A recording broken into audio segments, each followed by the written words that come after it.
नाज़रीन, ईरान में पिछले 15 रोज़ से एहतजाज चल रहा था और उस एहतजाज के बाद फिर पुरतशद्दुद मुज़ाहरे, जलाओ घिराव शुरू हो गया। अब उस पुरतशद्दुद मुज़ाहरों में, जलाओ घिराव में किन का हाथ है? ईरान का ये कहना है कि CIA और इसराइली एजेंसी मोसाद के लोग उसके अंदर मुलविस हैं।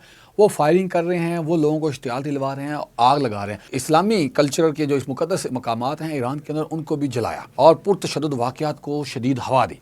इसके बाद हुआ क्या नाज़रीन, फिर कल इस्लामी सुप्रीम लीडर ने एक बहुत बड़ा अहम ऐलान किया और उसमें उन्होंने कहा कि अगर अमेरिका या इसराइल किसी भी तरह हमारे मुल्क के ऊपर हमला करने के लिए पेशकदमी करेगा या सोचेगा तो हम एशिया में अमेरिकन जितने भी अड्डे मौजूद हैं सबको उड़ा देंगे। इस बयान ने पूरी दुनिया में खलबली मचा दी और बहुत सारे ममालिक को तशवीशनाक एक सूरत हाल में डाल दिया है कि अब क्या सूरत हाल हो सकती है। लेकिन इसके साथ ही उन्होंने डिप्लोमेसी कार्ड खेला और ईरान के शहर तेहरान में मौजूद जितने भी सुपर पावर्स या वर्ल्ड स्ट्रॉन्ग कंट्रीज़ हैं उनके एम्बेसडर्स को एक कॉन्फ्रेंस हॉल में बुलाया। कॉन्फ्रेंस हॉल में बुलाने के बाद उन्होंने कुछ स्ट्रीट कैमराज की फुटेजेस दिखाई, चाहे वो सरकारी कैमराज की थी या प्राइवेट कैमराज की थी। फुटेजेस के अंदर कुछ मखसूस तरह के लोग फायरिंग करते हुए दिखाई देते हैं। आम मुजाहिरीन के अलावा वो फायरिंग सिक्योरिटी फोर्सेस के जो अहलकार हैं उनको निशाना बनाते हुए दिखाए गए।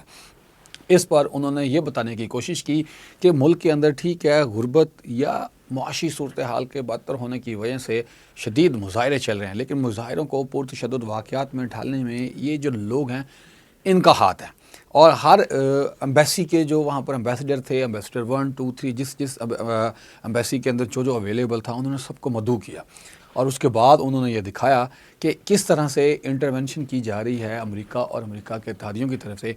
और फिर उन्होंने उन लोगों को ढूंढ कर अपने पास रखा और उनकी फुटेजेस आज शाम को जारी करने का अलामिया शायद किया गया है कि इस अलामिये में वो ये शाया करेंगे कि ये कौन से कंट्री के लोग हैं और किस तरह से ट्रेनिंग लेकर ईरान के अंदर दाखिल हुए। नाज़रीन, इस तरह के वाक़यात दूसरे ममालिक की सॉलिडेरिटी, खुददारियत या मुख्तारियत को जो है वो चैलेंज करने की बात है।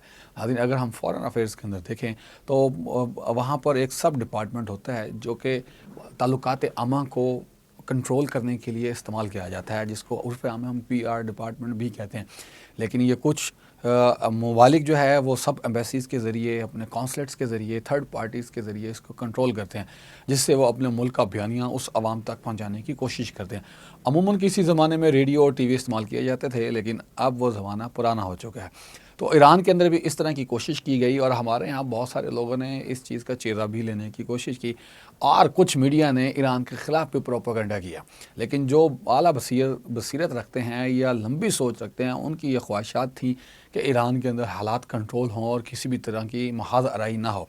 अब उम्मीद तो ये की जाती है कि महाज आराई नहीं होगी और हालात काबू में आ जाएंगे, क्योंकि अगर ईरान के अंदर हालात काबू नहीं होते तो पाकिस्तान के अंदर भी फिर हालात ख़राब होने का अंदेशा ज़ाहिर किया जा रहा है। आपको क्या लगता है कि क्या हो सकता है? कमेंट बॉक्स में लाजमी मेंशन कीजिएगा। मुझे इजाज़त दीजिए, बहुत शुक्रिया, अल्लाह हाफ़िज़।